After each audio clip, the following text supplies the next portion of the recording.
Bismillahirrahmanirrahim. On the demand of Pankaj Singh from Raipur, Chhattisgarh, Bilaspur University. ये problem vector analysis की है. Prove that gradient of modulus of C cross R, C vector cross R vector whole power n is equal to n times modulus of C vector cross R vector whole power n minus 2 C vector cross R vector cross C vector. ये quantity एक vector quantity है और ये इतनी scalar है. Mod लग गया तो ये वेक्टर जो था वो स्केलर में कन्वर्ट हो गया और किसी स्केलर का ही हम ग्रेडियंट फाइंड कर सकते हैं. तो यहाँ पर हमें सबसे पहले लेफ़्ट हैंड साइड लेके चलेंगे, उसको राइट हैंड साइड के इक्वल लेके आएंगे. हमें लेफ़्ट हैंड साइड में ये वैल्यू दे रखी है gradient of modulus of C cross R whole power n है.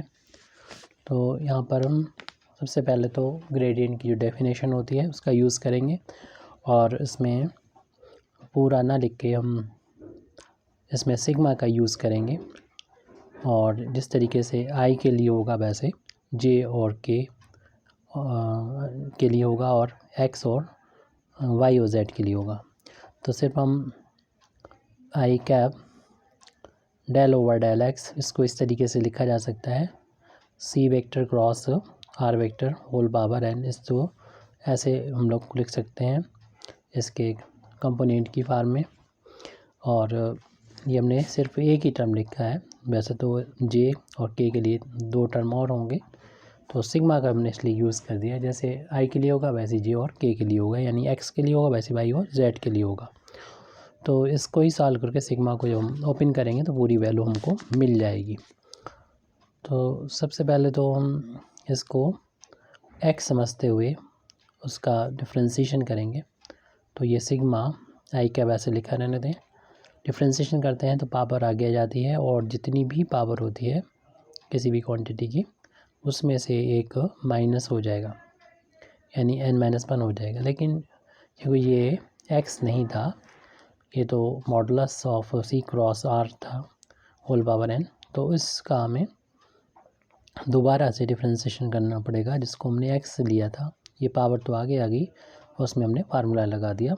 फार्मूला मालूम ही है, जिस तरीके से टोटल डिफ्रेंशिएशन का होता है x की पावर n, पावर आगे जाती है और जितनी पावर होगी इसमें से एक माइनस. तो हमने यहाँ पर चैन रूल का यूज़ करते हुए पावर आगे ले ली और डिफ्रेंशिएशन कर दिया. लेकिन ये नहीं था x, तो ये क्या था, ये modulus of C cross R vector था.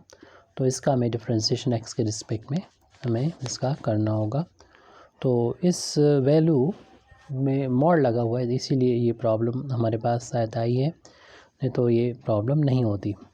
तो मॉड इस वैल्यू को हम यहाँ पर फाइंड करके पुट करेंगे. तो उसके लिए यहाँ पर हम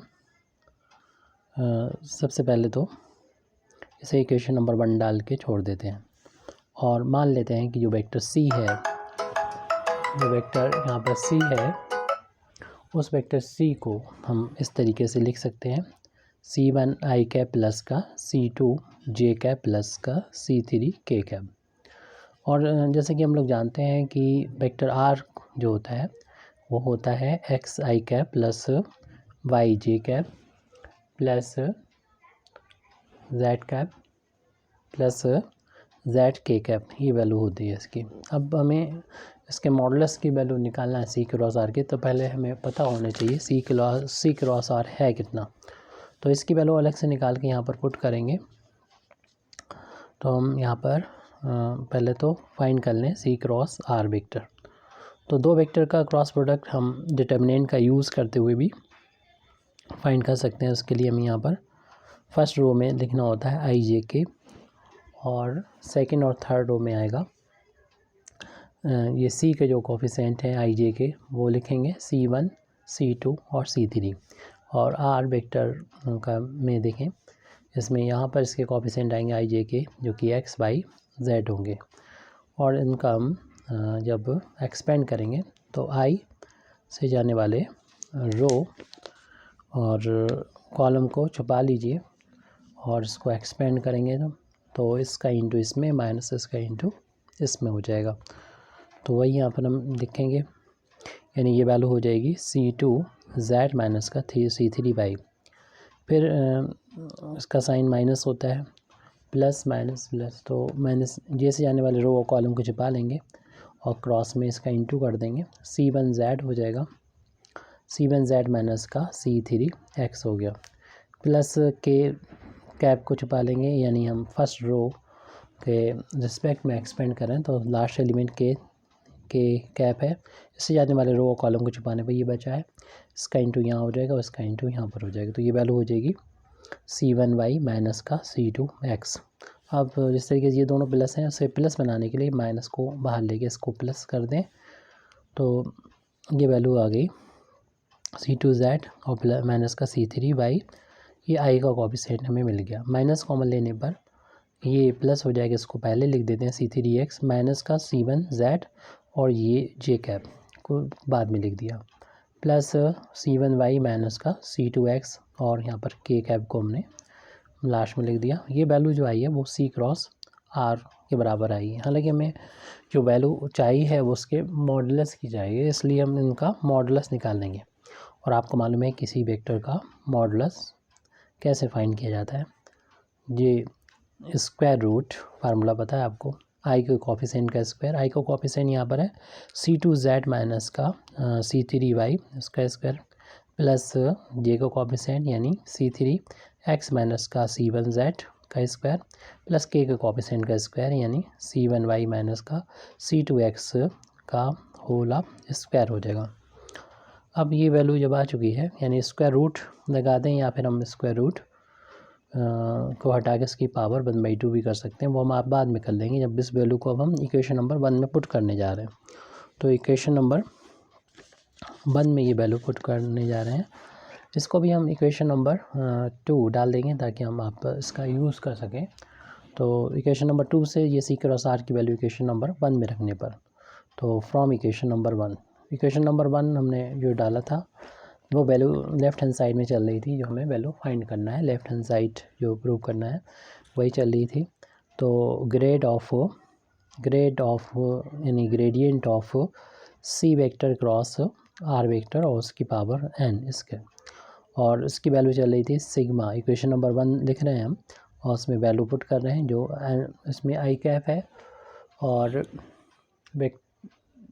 यहाँ पर n है और C क्रॉस R और उसका मॉडुलस की पावर है n-1 और जो डेल ओवर डेल x और इसके बाद हमारे पास ये modulus of C cross R है जिसकी वैल्यू भी हमने फाइंड की है इक्वेशन नंबर 2 से, वो वैल्यू यहाँ पर लिख देंगे। काफ़ी बड़ी सी वैल्यू है ये, तो यानी मॉडुलस ऑफ, इसमें 3 टर्म है, तो ये दूसरे पेज में पहुँच जाएंगे।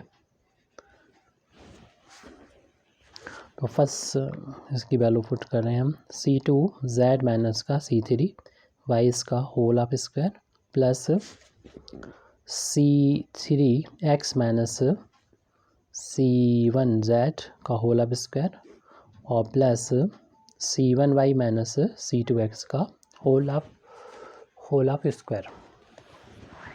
अब जो ब्रैकेट में स्क्वायर रूट के अंदर जो वैल्यू है उसको हम ब्रैकेट में बंद कर दें ताकि स्क्वायर रूट हटाएंगे तो पावर 1/2 हो जाएगी।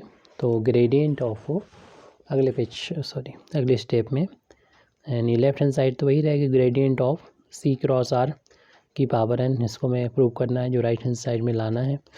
फिलहाल अभी इन टर्म को तो वैसे ही लिखना है, एज इट लिख दिए सिग्मा आई कैप n और C क्रॉस R का मॉडुलस की पावर n-1। तो डिफ्रेंशिएशन करना partially with respect to x, तो ये पूरा ब्रैकेट रूट हटा देंगे तो यहाँ पर C2Z माइनस का C3Y का whole of square plus C3X minus C1Z का होल ऑफ स्क्वायर प्लस का C1Y माइनस का C2X का होल ऑफ स्क्वायर, और हमने स्क्वायर रूट हटाया था पावर 1/2। अब इस पूरे को हम x समझते हुए एक्स की पावर 1/2 का जिस तरीके से डिफ्रेंशिएशन होता है उस तरीके से इसका हम डिफ्रेंशिएशन करेंगे और पावर आगे आ जाएगी। तो वो बाकी टर्म को एज इट नोट कर देंगे। अगले पेज पर ये काम कर रहे हैं, यानी जो हमें वैल्यू चाहिए है लेफ्ट हैंड साइड में, तो ग्रेडियंट ऑफ, इसको हम यहाँ पर लिख देते हैं, gradient of, left hand side में है gradient of modulus of c cross are vector की power n. Right hand side में था ये सिग्मा आई कैप एन और c vector cross n vector की पावर n-1, और ये हमने बोला था कि डिफ्रेंशिएशन कर रहे हैं हम, तो ये इस ब्रैकेट की पावर जो 1/2 थी उसको पावर पार्शियली डिफ्रेंशिएशन कर रहे हैं, पावर आगे आ जाएगी यानी 1/2, और जितनी भी इस ब्रैकेट की पावर है उसमें से एक माइनस हो जाएगा, मीन्स ये वैल्यू हो जाएगी, वो हम यहाँ पर लिख रहे हैं C2Z, पूरा ब्रैकेट पहले लिखेंगे, उसकी पावर 1/2 में से 1 माइनस हो जाएगी, C3Y और उसका होल अब स्क्वायर प्लस C3X माइनस का C1Z का होल अब स्क्वायर प्लस C1Y माइनस का C2X का होल अब स्क्वायर, और इसमें 1/2 में से 1 माइनस हो जाएगी। अब यहाँ पर चूँकि ये वैल्यू जो ब्रैकेट में थी जिसको हमने x मान के डिफ्रेंशिएशन किया था, इसको हमने अंडरलाइन किया, यहाँ पर पूरा ब्रैकेट ही है ये, तो यहाँ तक वैल्यू है ये, तो इसको x मान के किया था, लेकिन ये x नहीं है इसलिए इसका दोबारा से डिफ्रेंशिएशन करेंगे, यानी इनटू डिफ्रेंशिएशन, हमारे पास जगह नहीं तो इसको हमने नीचे यहाँ पर लिख लेंगे, तो डिफ्रेंशिएशन दोबारा से करना होगा पूरे ब्रैकेट का, partially differentiation with respect to x, वो हो जाएगा यहाँ पर C2Z माइनस का C3Y का होल अब square plus C3X minus C1Z का होल अब square plus C1Y minus C2X का होल अब स्क्वायर, और इसका डिफ्रेंशिएशन करना होगा। अब हमारे लिए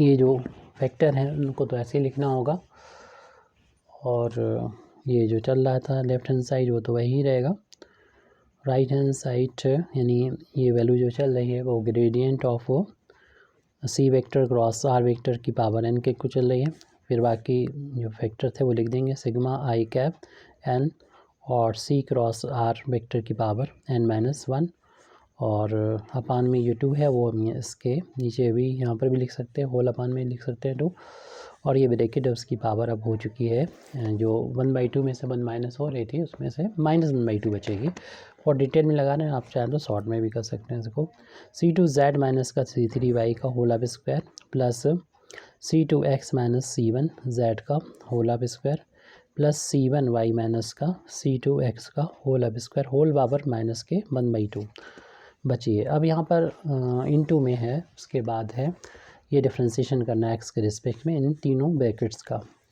तो इनटू में चल रहा है ये, इसको डिफ्रेंशिएट करने जब ले जाएंगे इस वाले टर्म के लिए तो फिर इसको x समझते हुए एक्स स्क्वायर का डिफ्रेंशिएशन क्या होता है, पावर आगे जाती है और जितनी भी पावर है उसमें से एक पावर माइनस हो जाएगी, -1 पावर बचेगी, और लेकिन ये x नहीं था, ये हम अगर शुरू में देख लेते हैं तो इसको हम डायरेक्ट 0 कर देते क्योंकि इसमें x का टर्म नहीं आ रहा, और जो क्योंकि पार्शियल डिफरेंशिएशन है तो x के लिए y और z दोनों कांस्टेंट है, C2 और C3 पहले से कांस्टेंट है, पूरा कांस्टेंट था इसलिए हमें इसे 0 कर देना चाहिए था, तो ये तो टर्म पहला वाला तो 0 हो जाएगा। प्लस अब उसके बाद हमारे पास जगह है, उसके भी ब्रैकेट है, एक टर्म ये हो गया, दूसरा हम डिफरेंशिएशन इससे करने जा रहे हैं और नीचे लिखेंगे क्योंकि जगह नहीं आ गया हमारे पास, तो इसके बाद हम यहाँ पर लिख रहे हैं, इसमें इसका डिफरेंशिएशन करेंगे, पावर आगे आ जाएगी और जितनी भी पावर होगी यानी C3X माइनस C1Z की पावर 1 हो जाएगी, और लेकिन ये x नहीं है इसलिए इसका दोबारा से डिफरेंशिएशन करेंगे, थोड़ा सा डायरेक्ट कर देंगे आपकी कि C3 तो कांस्टेंट है, बाहर हो जाएगा, x का 1 हो जाएगा, और ये x के लिए दोनों ही कांस्टेंट है तो डिफरेंशिएशन 0 हो जाएगा। प्लस फिर अगले इस ब्रैकेट का पार्शियल डिफरेंशिएशन x के रिस्पेक्ट में करें, पावर आगे आ जाएगी, C1y माइनस का C2x उसकी पावर 1 बचेगी, इसका दोबारा डिफरेंशिएशन करेंगे तो फर्स्ट वाले का 0, दूसरा C2 इंटू में है कांस्टेंट बाहर हो जाएगा और x का डिफरेंशिएशन तो 1 के इक्वल आ गया। तो इस तरीके से ये ब्रैकेट अब क्लोज़ हो जाएगा। और इस पावर को जो कि माइनस का 1/2 प्लस करने के लिए से हम अपान में ले जाएंगे तो पावर प्लस की हो जाएगी। तो सिग्मा, ये लेफ्ट हैंड साइड में तो वही चलेगा, राइट हैंड साइड में ये है सिग्मा आई कैप, पूरे पर सिग्मा लगा हुआ है, यानी सिग्मा को हम बड़ा सा लगा लें, और आई कैप NY2 और C vector cross R vector की पावर n-1, और इसकी पावर को प्लस करना है तो अपान में ले जाएं, तो इसको टोटल अपान में हम इसको लिख ले रहे हैं।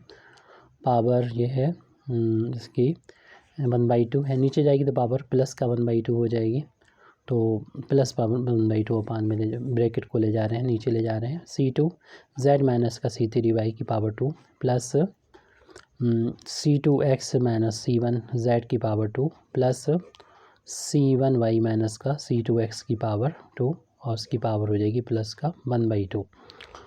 फिर उसके बाद जब हम इसमें अगला ब्रैकेट लिख रहे हैं, ये तो हम नीचे ले गए तो पावर प्लस की हो गई, इसके इसी के साथ मल्टीप्लाई में चल रहा था, तो आप यहाँ पर जगह है लिख सकते हैं इस ब्रैकेट को, जिसमें फर्स्ट टर्म तो ज़ीरो था वो हम लिख दे रहे हैं, प्लस का साइन था यहाँ पर तो उसको भी लिख दे रहे हैं, और ये C3 बचा हुआ है और इस ब्रैकेट के साथ में तो उसको यहाँ पर लिखेंगे, यानी 2 टाइम्स C3 और ब्रैकेट में साथ C3X माइनस का C1 Z, और ये दूसरा टर्म ये बचा हुआ है, उसमें माइनस ये आ रहा है, उससे पहले लिख दिए माइनस का शुरू में 2 टाइम्स C2 और ये ब्रैकेट C1Y माइनस का C2X, और ये ब्रैकेट कर दीजिए क्लोज़। और देखिए ये 1/2 का मतलब होता है स्क्वायर रूट, जब इस ब्रैकेट इस वैल्यू पर स्क्वायर रूट लगेगा तो ये देखिए इक्वेशन नंबर 2 जो हमने डाली थी वो इक्वेशन नंबर 2 के ये C क्रॉस R के मॉडुलस के बराबर हो जाएगी, तो इसमें शॉर्ट में हम लिख सकेंगे इसको इक्वेशन नंबर 2 का यूज़ करते हुए इस वैल्यू को। तो सिग्मा का साइन लगा है वो लगा दीजिए, और आई कैप n, और ऊपर न्यूमरेटर में C क्रॉस R की पावर n-1 चल रही थी वो लिख दिया हमने, और इस वैल्यू को जो अपान में है उसको हमने इक्वेशन नंबर 2 से लिख सकते हैं, C क्रॉस R वेक्टर के बराबर ये वैल्यू है, हमने इक्वेशन नंबर 2 का यूज़ किया है वो भी लिख देंगे। और अभी ये हम चाहेंगे कि इन दोनों में से कुछ कॉमन आ रहा है, यानी 2 तो कॉमन आ रहा है, ये 2 यहाँ पर छोटा हुआ चल रहा था अपान में वो भी लिख देंगे, और इसमें 2 जो कॉमन यहाँ से ले रहे हैं उस 2 से ये $2 कैंसिल भी कर देंगे अभी। अब जो बचा है वो लिख देते हैं, यानी C3X माइनस का C1 Z और माइनस C1Y माइनस का C2X, ब्रैकेट यहाँ पर ये क्लोज़ हो गया। अब 2 से 2 कैंसिल होने के बाद जो वैल्यू यहाँ पर हमें बचेगी उस वैल्यू को फिर हमें देखना होगा ये वैल्यू किसके बराबर है, जो राइट हैंड साइड में वैल्यू जो चल रही है क्या उसके बराबर है, क्योंकि बहुत हद तक तो हमारा हमने सॉल्व कर लिया है, क्योंकि देखिए ये मॉड की पावर n-1 है और इधर 1 पावर है, और ये जब डिवाइड हो रहा है तो पावर हम लोग जानते हैं माइनस हो जाती है, न्यूमरेटर में से ये एक पावर और माइनस हो जाएगी, तो अगली स्टेप में हम इस टर्म को लिख भी दे रहे हैं। तो सिग्मा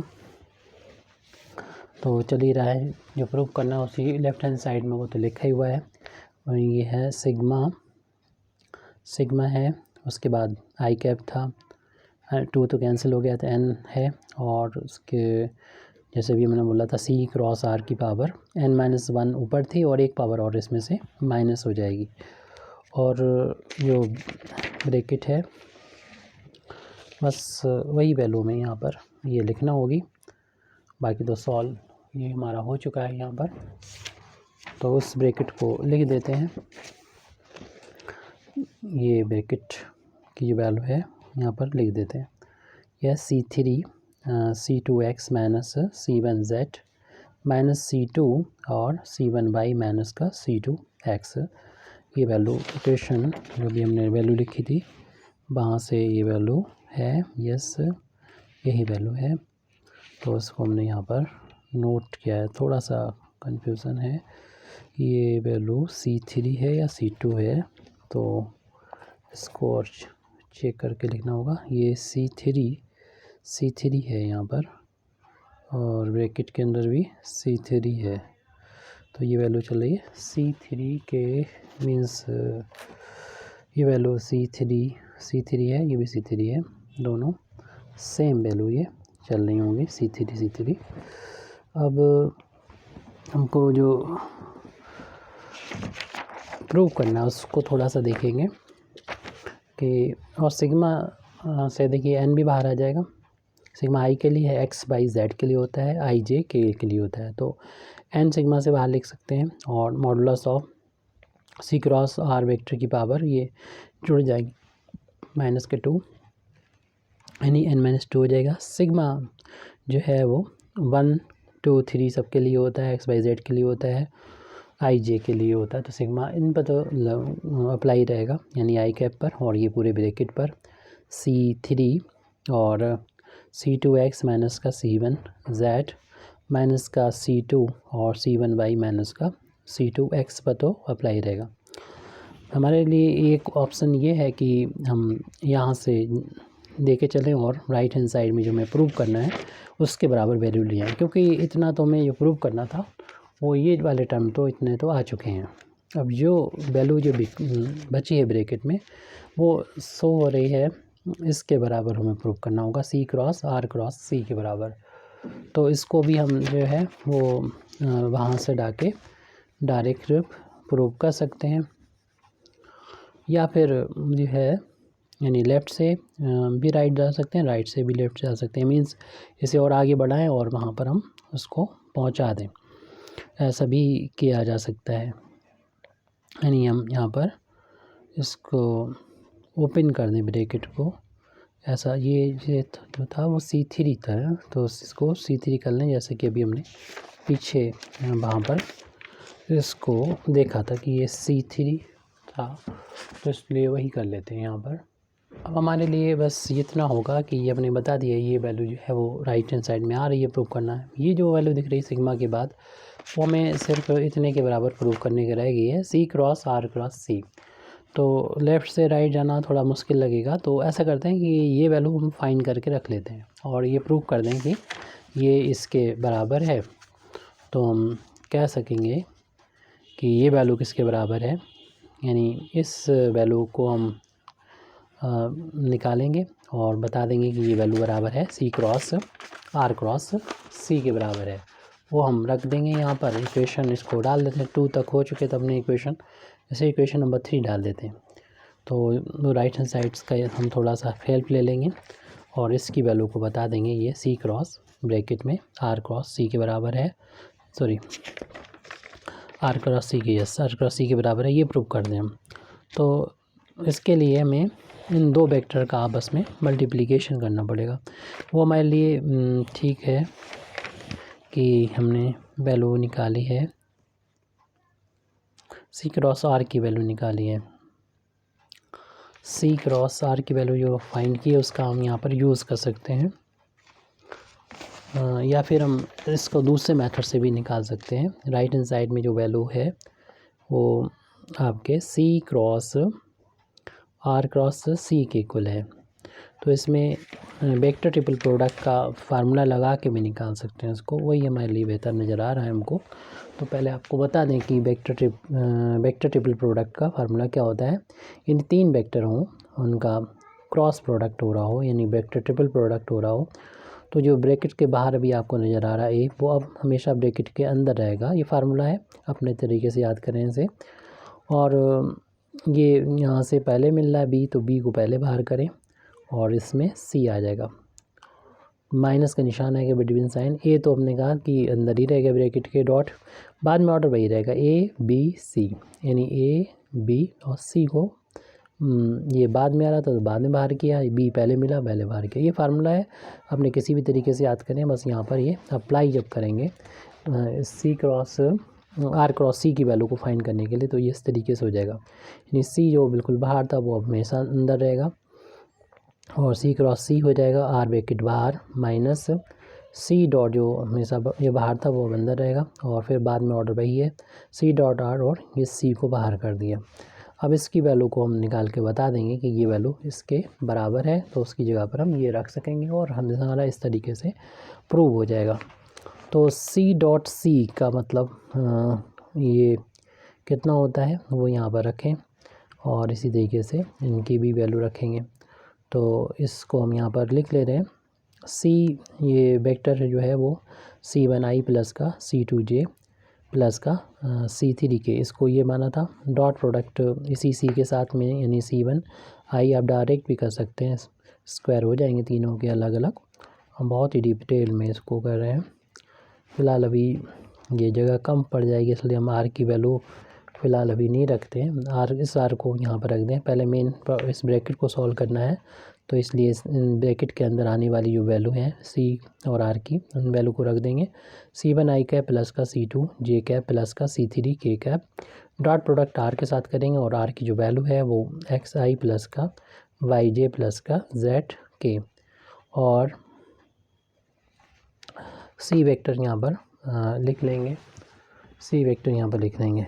अब ये जो है हमको डॉट प्रोडक्ट करना है तो आई का कोएफिशिएंट में इंटू कर देंगे। जैसे डॉट प्रोडक्ट आप जानते हैं तो C1 स्क्वायर हो जाएगा प्लस का इसी तरीके से C2 स्क्वायर हो जाएगा और C3 स्क्वायर हो जाएगा, यानी के कोएफिशिएंट का के कोएफिशिएंट में मल्टीप्लाई हो जाता है।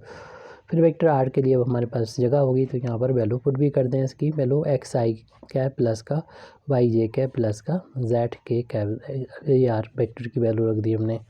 इन दोनों वेक्टर का डॉट प्रोडक्ट करेंगे तो ये वैल्यू कितने के बराबर हो जाएगी, तो आपको मालूम है कि आई को कोएफिशिएंट में इंटू करना है तो C1x हो जाएगा प्लस का C2y हो गया प्लस का C3z हो गया और हम यहाँ पर सी वेक्टर की वैल्यू रख देंगे C1i कैप प्लस का C2j कैप प्लस का C3k कैप।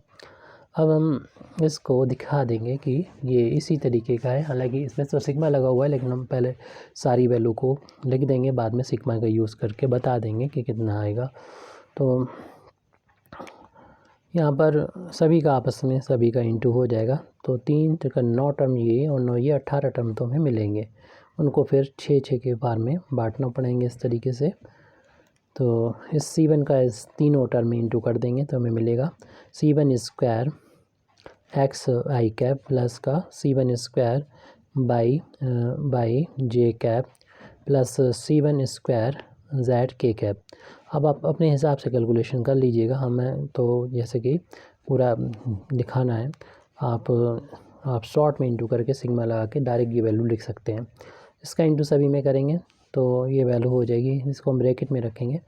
इसका इंटू सभी में करेंगे मिलेगा C2 square xi cap plus का C2 square by j cap plus का C2 स्क्वायर zk कैप। तो C2 का हमने इंटू कर दिया। आप C3 का सभी में इंटू करेंगे, ये 9 टर्म इस तरीके से हमारे पास हो जाएंगे। C3 square xi cap plus का C3 square by j cap plus का C3 स्क्वायर k कैप। ये तो हमने पहले वाले इन दोनों ब्रैकेट्स का आपस में मल्टीप्लिकेशन कर दिया तब वो वैल्यू हमें यहाँ पे मिली है। अब माइनस के बाद जो है वो इन दोनों ब्रैकेट्स का इंटू करना है तो इसका इंटू सभी में करेंगे तो C1 स्क्वायर xi कैप, फिर नेक्स्ट C1 x का इसमें इंटू करेंगे तो आ जाएगा C1 C2 हो जाएगा yj कैप। हमने इसका यहाँ पर x का इंटू किया था, x तो यहाँ पर x होना चाहिए था तो x का इस वाले में इंटू किया है। फिर x इसी पहले वाले का इस थर्ड वाले में करेंगे तो C1 C3 x और k कैप हो गया। अब C1 x कर लिया। अब C2 y का जो है सभी तीनों टर्म में इंटू कर देंगे तो वैल्यू मिल जाएगी C1 C2 y और i कैप प्लस का C2 square y j cap और प्लस का C2 C3 y k cap. तो अब इसका इंटू इन तीनों टर्म्स में करेंगे तो ये वैल्यू हो जाएगी प्लस का C1 C3 z i cap plus C2 C3 z j cap plus C3 square z k cap. तो हमने इस दोनों ब्रैकेट का भी इंटू करके इस तरीके से हमारे पास 18 टर्म्स आ गए। कुछ तो टर्म हमें लगता है कैंसिल हो जाएंगे, जैसे कि हमें इस ब्रैकेट का पहला टर्म और इस ब्रैकेट का पहला टर्म देखेंगे। ब्रैकेट खोलेंगे ये तो सारे सम साइन माइनस हो जाएंगे और ये प्लस है तो प्लस माइनस से ये कैंसिल हो जाएगा। जिस तरीके से C1 स्क्वायर एक्स वाला कैंसिल हुआ है, ऐसे हमें लगता है कि C2 स्क्वायर वाई जे वाला ये टर्म भी कैंसिल हो जाएगा। ऐसे C3 स्क्वायर जेड के कैप वाला भी C3 स्क्वायर लास्ट वाले से कैंसिल हो जाएगा। तो देख रहे हैं कि बीच में 3 टर्म और 3 टर्म 6 और यहाँ पर 12 टर्म इस तरीके से हो गए, क्योंकि 18 थे तो 1 2 3 4 5 6 टर्म कैंसिल हो गए। तो हमारे पास अब बचे जो हुए टर्म जो है वो 12 टर्म हैं। उनको हमें सेट करना होगा इस तरीके से कि हमारा आई का कोएफिशिएंट जो है वो इस तरीके से बन जाए। मींस आई वाले टर्म को हम और जे वाले और के वालों को अलग अलग करके करेंगे। सिग्मा का तो हम बाद में यूज़ करेंगे। सिग्मा का मीन अगर नहीं भी मालूम हो किसी को तो वो अब मालूम हो जाएगा कैसे यूज़ करते हैं। तो सबसे पहले तो हम आई वाले टर्म को साथ साथ यहाँ पर लिख देंगे। तो आई कैप वाले जो टर्म है वो उनको लिख देते हैं। यहाँ पर आई कैप वाले जो टर्म होंगे उनको यहाँ पर लिखने के बारे में बात कर रहे हैं। तो फर्स्ट टर्म ये मिल रहा है वो है C2 स्क्वायर एक्स आई कैप। फिर उसके बाद आई कैप का ये वाला टर्म मिल रहा है प्लस C3 स्क्वायर एक्स आई कैप। ये 2 टर्म हो गए इस वाले ब्रैकेट से, इसका मतलब 2 टर्म इस वाले ब्रैकेट से मिलेंगे। और चूँकि ब्रैकेट ओपन होने पर साइन चेंज हो जाएंगे तो माइनस का टर्म हमें मिलेगा, ये वाला प्लस का माइनस में बदल जाएगा और वो हो जाएगा C1 C2 by I cap. और एक टर्म और आई कैप का होगा जो कि यहाँ पर मिल रहा है, जो कि ये माइनस का हो जाएगा C1 C3 Z I cap. तो आई कैप वाले जो टर्म थे उनको हमने एक तरफ कलेक्ट कर लिया ऐसे ही।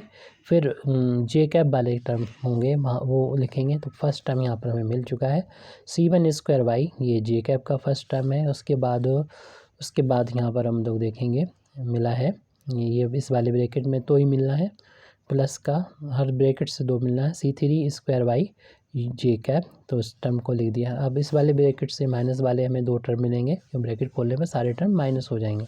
तो जे कैप का ये वाला टर्म मिल रहा है माइनस का C1 C2 एक्स जे कैप। और यहाँ पर देखिए ये वाला टर्म माइनस का हो जाएगा C2 C3 और जेड जे कैप हो गया। अब सिर्फ हमें के कैप वाला टर्म और रह गए, वो कितने 4 टर्म होंगे, उसमें 2 प्लस और 2 माइनस।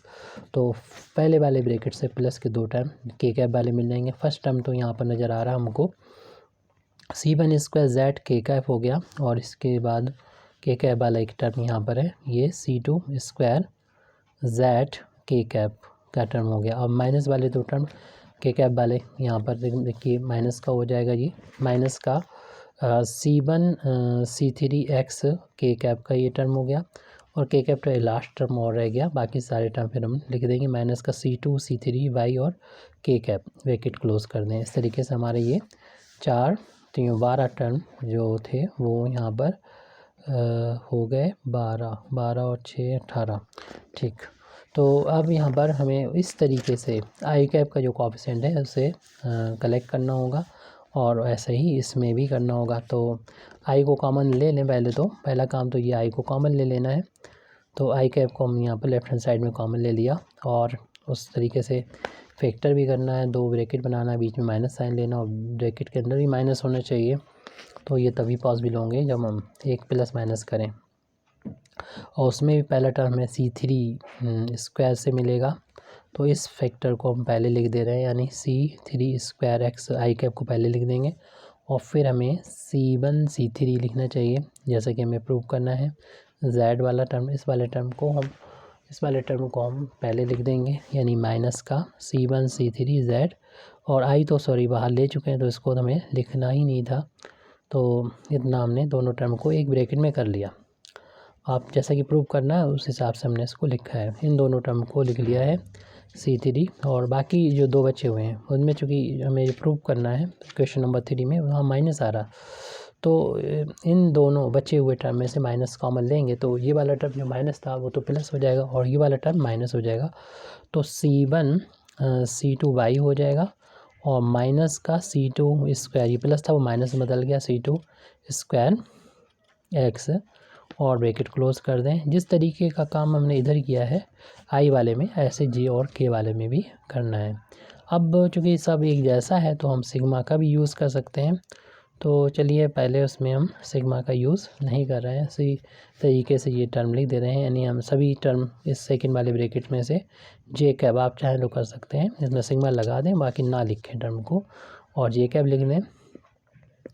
तो आई की जगह पर जे आ गया और 3 की जगह पर 1 आना चाहिए।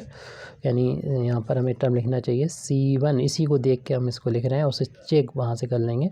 3 के बाद 1 आता है, इसका स्क्वायर, और x के बाद y आता है। तो ये टर्म हमारे पास है C1 square by J cab. तो जे कैब ले लिया, तो ये वाला टर्म अपनी जगह पर लिखा है जहाँ लिखना चाहिए था। उसके बाद माइनस का निशान लगाएं और 1 की जगह पर, यहाँ पर 1 है तो 2 कर दें और 3 की जगह पर 1 कर दें। तो ये वाला और z की जगह पर x कर दें। तो ये टर्म हमारे पास यहाँ पर होना चाहिए। तो ये C1 C2 x यहाँ पर है, तो इस टर्म को हमने यहाँ लिख दिया। अब ये टर्म जब लिख चुके हैं, बाकी 2 टर्म हैं और उसमें से हमें माइनस कॉमन लेना है। तो इसको देख के भी लिख सकते हैं या इसको देख के लिख दें। तो ये वाला टर्म होगा माइनस कॉमन लेने पर C2 C3 और माइनस और z और रहेगा ऑफिस के बाद माइनस, और हमें कौन सा लिख लिया है, ये लिख लिया है और ये लिख लिया है। अब ये बचा हुआ है, उसको लिख लेते हैं C3 स्क्वायर y, या इसको हम देख के भी लिख सकते थे कि 2 की जगह पर 3 आ गया और x की जगह पर y आ गया। बाकी चीज़ें वैसे ही ब्रैकेट क्लोज कर दें। और ऐसे ही k के लिए होगा, तो k के लिए हम इस टर्म को देख के लिख देंगे, आप इससे चेक करते रहिएगा। प्लस का k कैप, यानी इसको देख के लिख रहे हैं, तो 1 की जगह पर आपको 2 करना होता है, साइक्लिक फॉर्म है ये, और y की जगह पर z करना होता है, और यहाँ पर 2 की जगह पर 3 करना होता है, और 1 की जगह पर 2, साइक्लिक ऑर्डर में। साइक्लिक ऑर्डर मालूम ही होगा आपको।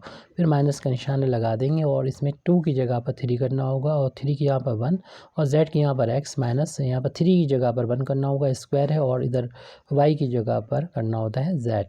तो इस तरीके से हमारा ये साइक्लिक फार्म में लिख दिया। साइक्लिक फार्म आपको मालूम ही है कि 1 की जगह 2 की जगह पर 3 और 3 की यहाँ पर रखना होता है, x की यहाँ पर y और y की यहाँ पर z और z की यहाँ पर x रखना होता है।